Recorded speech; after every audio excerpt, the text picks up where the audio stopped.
En este pequeño video vamos a hablar brevemente sobre cómo la mayoría de los pintores del Renacimiento encriptaban, escondían o velaban conocimientos esotéricos en sus obras principales.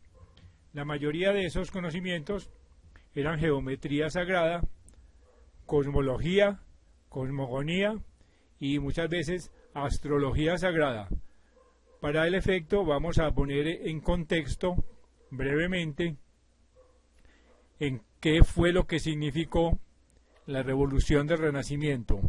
Para empezar debemos considerar que la filosofía de Occidente tuvo un gran impulso 500 años antes de Cristo, cuando toda una pléyade de filósofos griegos que viajaron a muchos países occidentales, como la India, como Egipto y etcétera, trajeron a Occidente los conocimientos de la yoga y los conocimientos esotéricos y científicos y filosóficos de los países orientales.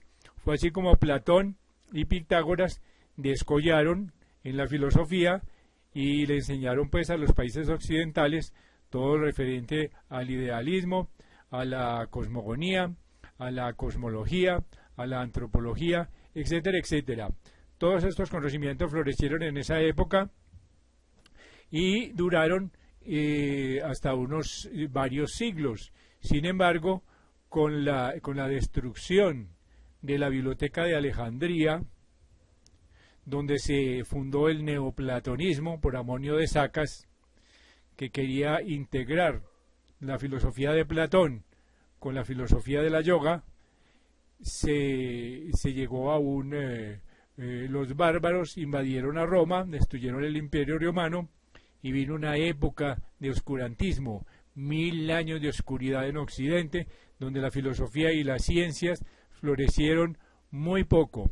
Sin embargo, en 1500 los Medici de Italia fundaron una escuela de filosofía en la que sobresalieron varios filósofos y sacerdotes, sobre todo Marsilio Ficino y Pico de la Mirandola, quienes renacieron o trajeron de nuevo a Occidente todos los conocimientos de Platón y todos los conocimientos de Amonio de Sacas. Así que el Renacimiento fue un florecimiento de la ciencia y la filosofía orientales y occidentales, tratando de llegar a un equilibrio de esos conocimientos. Sin embargo, estas escuelas no le llegaban sino a eran conocimientos de élite, le llegaban a los intelectuales, a los pintores, a los escritores, etcétera, etcétera, a personas muy escogidas, y estos conocimientos no llegaron al público, porque había muchas guerras, porque vino la Contrarreforma, etcétera, etcétera. Así que los pintores no podían expresar libremente sus conocimientos esotéricos de geometría sagrada, de antropología, de cosmología, de astrología esotérica, no podían expresar exactamente todas las leyes evolutivas de la conciencia, etcétera, etcétera, porque había un sigilo y la Iglesia Católica censuraba y perseguía, incluso con quemar vivos a las personas que revelaran este tipo de conocimientos. Sin embargo, el Renacimiento se difundió por toda Europa y muchos artistas expresaban estos conocimientos, como ya dije, encriptados, escondidos en sus obras. Así que no podemos hablar de todos porque sería muy difícil catalogar la cantidad de obras que tienen conocimientos geométricos, astrológicos, etcétera. Vamos a dar simplemente algunos ejemplos. Primero vamos a hablar de Leonardo da Vinci. Como todo el mundo sabe, este genio del Renacimiento pintó unos famosísimos cuadros con la técnica del esfumato, entre los que se distingue la Virgen de las Rocas. Este cuadro tenía como estructura geométrica el símbolo de Salomón, la estrella de David, que es la estrella de 6 picos, que es un símbolo judío que simboliza el equilibrio de la dualidad, el equilibrio de los opuestos, del positivo y del negativo, de la tesis y de la antítesis. Sin embargo, la iglesia de esa época no aceptaba este símbolo por considerarlo judío, y había problemas con el judaísmo. Entonces hizo repetir el cuadro para que la estructura geométrica fuera la estrella de 5 picos. Sin embargo, Leonardo en algunos otros cuadros, como en Subaco, en el San Juan Bautista y en muchos de sus cuadros, encriptó también este esquema geométrico en los cuadros, y podemos ver, como se ve en las láminas, que la mayoría de sus personajes tenían el índice dirigido hacia arriba, que es la búsqueda de la unidad, la búsqueda de la identidad del hombre con la divinidad, que era lo que buscaba la escuela neoplatónica. Este pues es un esbozo muy sencillo sobre la forma en que Leonardo encriptaba sus conocimientos de geometría y astrología y cosmogonía en sus cuadros. Otro artista que también fue coetáneo de Leonardo fue Sandro Botticelli. Él pues participó de este movimiento esotérico y de estos conocimientos de élite, y tiene un cuadro muy famoso que es La Natividad, donde el cuadro está distribuido en 4 zonas que son símbolo de los 4 elementos: tierra, agua, aire y fuego. Los ángeles en este cuadro representan los signos del zodíaco. Vemos los 3 signos de tierra en el primer plano. Luego sigue la natividad, que es el agua, que es Piscis. Luego vemos los 3 ángeles que simbolizan la estrella de Belén. Y luego hay un sol con los 12 signos del zodíaco, que representan las 12 etapas evolutivas de la conciencia, simbolizadas por los signos del zodíaco, cuando el hombre se va desapegando de la tierra, de las cosas materiales, y luego descubre el amor y el odio, y se va desapegando de este amor primitivo, y logra un amor universal. Luego el hombre llega al plano mental, descubre la metafísica y los conocimientos, luego se desapega de ellos para seguir avanzando y evolucionando hacia la deidad en el plano del fuego, donde el hombre escoge y decide entre el bien y del mal, con los 3 símbolos y los signos de fuego. Tiene otros cuadros, Sandro Botticelli, algunas vírgenes, etcétera, donde representa la ley del septenario, y donde está simbolizada también la famosa estrella de David, y que está representada en la estructura geométrica de algunos de sus cuadros. Son muchos, pero no podemos analizarlos todos.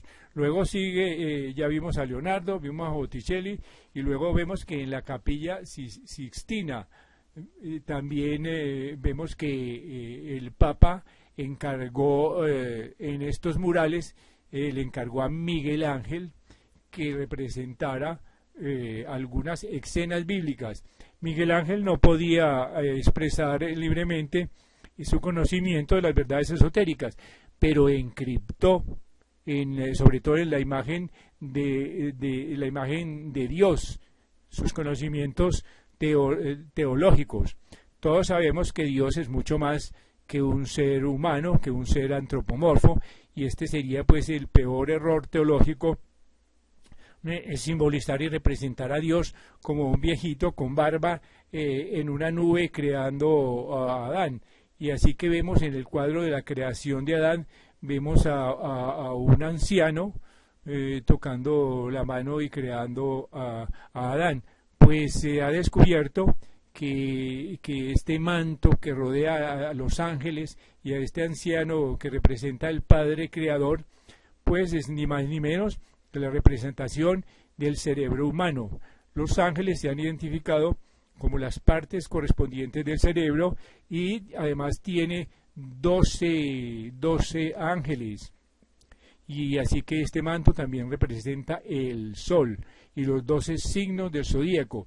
Así que Miguel Ángel también conocía el significado profundo y esotérico del número 12, que simbolizan las 12 etapas evolutivas de la conciencia, tal como las representó también Leonardo da Vinci en la Última Cena, donde los 12 apóstoles también representan estos signos del zodíaco y estas etapas evolutivas de la conciencia.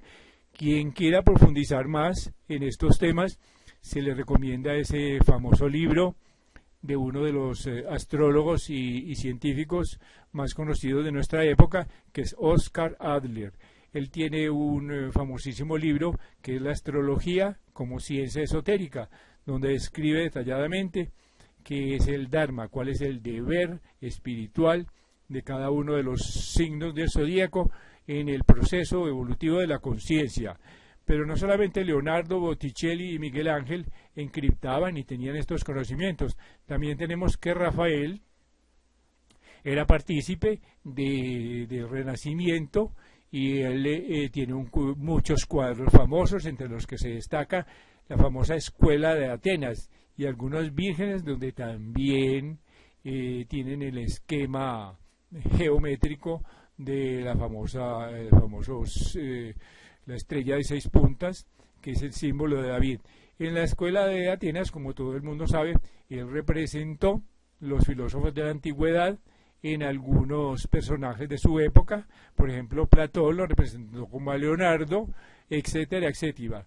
Así que este es un pequeño recorrido, un pequeño bostejo para saber cómo en el Renacimiento se expresaban los pintores en forma encriptada, en forma escondida. Y no solamente este fenómeno ocurrió en Italia, también vemos que en Alemania y en otros países también hubo otros pintores. Por ejemplo, Tiziano también tiene metafísica encriptada en sus obras, Hieronymus Bosch tiene bellísimos símbolos metafísicos que están encriptados en sus obras, etcétera, etcétera. Sería pues muy largo y muy tedioso analizarlas todas, pero este es un pequeño resumen de la mayoría de los autores que participaron en este proceso del Renacimiento.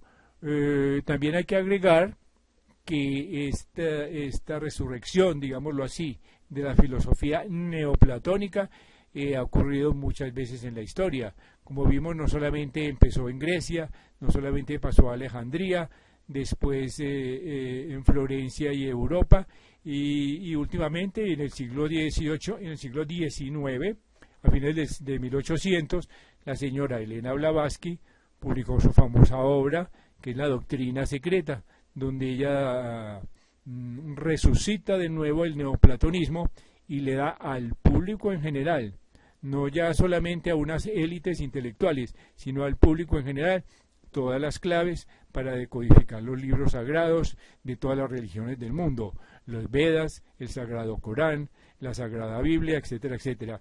Esas claves son muchísimas, pero se destaca la cosmológica, la antropológica, la teológica, la astrológica, la numerológica, la geométrica, la iniciática, la fisiológica, etcétera, etcétera. Son muchísimas claves que pueden ser consultadas en esa bellísima enciclopedia y ese compendio metafísico que son los libros de la Sociedad Teosófica. También se recomienda mucho los libros de Anna Besant, que resumen los libros de Elena Blavatsky, que son un poco difíciles de leer porque son altísima filosofía.